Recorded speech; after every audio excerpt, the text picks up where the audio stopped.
Graça e paz, amados irmãos. Hoje tinha sob minha responsabilidade trazer uma palavra para vocês e eu quero com alegria compartilhar com vocês o que o Senhor tem me revelado nesses dias. Bom, o Senhor tem falado muito comigo de sede, sobre ser sedento na palavra dele, e ele tem me revelado algumas coisas especiais que eu gostaria de compartilhar com vocês. Para começar, eu gostaria de estar fazendo a leitura da palavra, que baseia aquilo que eu quero dizer para vocês hoje, que está no livro de Isaías, capítulo 44, no verso 3, que diz assim: Porque derramarei água sobre o sedento e rios sobre a terra seca, e derramarei o meu espírito sobre a tua posteridade e a minha bênção sobre os teus descendentes.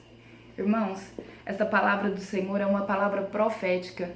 Ele diz que ele vai derramar água sobre os sedentos e rios sobre a terra seca. Isso quer dizer que o que não tem sede, isso quer dizer que o que não está seco não será molhado. Aquele que está encharcado já foi saciado. Não tem a necessidade que o Senhor o molhe mais, que o Senhor o transborde mais. Então eu quero trazer uma palavra de Deus para você nessa noite. Que a minha função, que a sua função é estar sempre sedento na presença de Deus. É estar sempre desejando, querendo, almejando estar na tua palavra, estar na tua presença, fazendo a tua vontade. Porque eu acredito que toda palavra que está escrita na Bíblia, ela se cumpre. E aqui ele não faz acepção de um ou outro. Ele diz que derramará água sobre toda a terra seca. Sobre todo o sedento, não é sobre um ou outro. Então essa palavra é para se cumprir sobre a vida de todos aqueles que têm sede, a vida de todos aqueles que buscam verdadeiramente a Cristo. Irmãos, mas quando o Senhor começou a me falar sobre esta palavra, eu comecei a questionar na minha ingenuidade, que muitas vezes nós queremos ensinar o Espírito Santo, não permitimos que o Espírito Santo ensine a gente. E falei assim: Senhor, mas como assim? Se na sua palavra, em João 6,35 diz, isso o Senhor mesmo afirmando, e Jesus disse: Eu sou o pão da vida. Aquele que vem a mim não terá fome, e aquele que crê em mim nunca mais terá sede. Então, se eu conheci o Senhor, se eu estou diante do Senhor, eu nunca mais posso ter sede, porque é o cumprimento da palavra de João 6,35. Daí o Espírito Santo começou a me ensinar daquela forma maravilhosa e disse assim pra mim: lê de novo.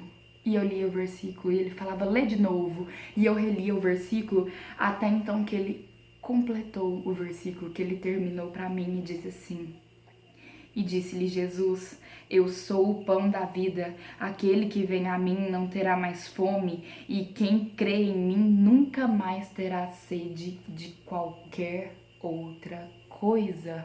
Irmão, quando você tem Jesus no seu coração, você não tem sede mais das coisas mundanas, você não tem sede mais daquilo que te atraía, você não tem sede e nem olhos para as outras coisas. O seu foco será sempre Cristo, o seu foco será sempre Jesus, porque só Ele te sacia.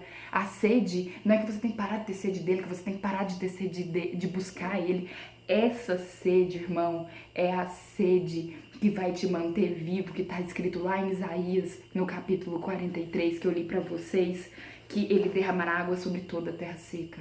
Então, se o Senhor é na sua vida abundante, se o Senhor é uma fonte inesgotável, seja uma fonte inesgotável de sede, seja uma fonte insaciável, busque Ele todos os dias, queira mais. Se Deus te agraciou com o dom de curar uma pessoa, queira curar duas, queira curar três. Se você ora e busca em uma hora, ore duas, ore três, tenha sede porque a fonte é inesgotável e o Senhor vai te revelar coisas que vai te fazer cada vez mais buscá-lo. Porque se você está tendo sede de outras coisas que não é Cristo, se você está tendo sede de outras coisas que não vêm do Senhor, você não encontrou a verdadeira água da vida. Só ela vai te saciar, só ela vai matar a sua sede. Irmãos, essa palavra é poderosa e eu creio no cumprimento na minha vida e na sua vida, que a partir de hoje, todos os dias, nós seremos a palavra revelada de Isaías 44:3. Nós seremos a terra sedenta, nós seremos a terra seca. Todos os dias que o manancial do céu descer sobre nós, nós vamos querer mais. Nós vamos absorver aquela água, aquela glória, aquilo que vem dele, mas nós vamos buscar ainda mais. Eu quero ainda compartilhar uma visão que eu tive na igreja com vocês, muito poderosa, que o Senhor me lembrou, já tem bastante tempo, mas o Senhor me trouxe à memória quando Ele me revelou essa palavra. Nós estávamos num culto com algumas pessoas e estava tendo um louvor, irmãos, maravilhoso. Estava tendo, irmãos, aquele mover, aquele, sabe, eu estava tão regozijante na presença do Senhor que eu não sei te explicar a forma que Deus operou naquela igreja. Na nossa igreja aí de Anguera, na igreja de Deus. Irmãos, e quando eu olhava, tipo, os meninos do louvor se doando, o Lelé, o Jefim, aquela unção que eu sentia do altar, quando eu olhava para os demais da igreja, eu via irmãos distraídos, olhando para o teto, eu via irmãos comendo unha, eu via irmãos desligados, sentados, e eu sentia aquela presença gloriosa do Senhor. E eu vi o Jefferson e o Lelé ministrando de Deus aquela presença, segredos do céu. Irmãos, não vendo, não ouvindo, não sentindo. E eu comecei a ficar triste no meu íntimo e questionar, Senhor, por quê? Por quê, Senhor? Daí eu fechei os olhos. E quando eu fechei os olhos, eu escutei um barulho de chuva, como que chove uma chuva grossa na telha. E eu escutei aquele barulho de chuva e os meninos estavam cantando Terra Seca. Quando eu abri os olhos, o Senhor me mostrou uma visão maravilhosa. Tava chovendo dentro daquela igreja. Irmão, mas uma chuva muito grossa, muito grossa. E eu olhava para os meninos do louvor no altar, eles estavam encharcados. A água, a roupa deles estavam toda molhada, o cabelo, e eles estavam encharcados da presença de Deus. E no corredor e na lateral da igreja corria uma enxurrada, que eu não sei te explicar, irmãos, mas era uma coisa muito gloriosa, muito grande, uma enxurrada que dava quase 1 metro da parede, assim, aquele barulho. Quando eu olhei para a igreja, eu vi alguns irmãos que a chuva batia neles e escorria e eles não se molhavam. E nos pés deles os chãos estavam rachados, como aquela terra que fica bem seca, assim, que fica bem, sabe, necessitando de água.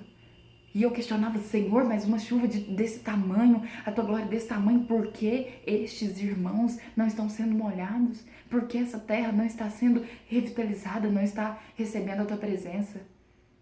E aí o Senhor me disse uma coisa que marcou a minha vida como cristã.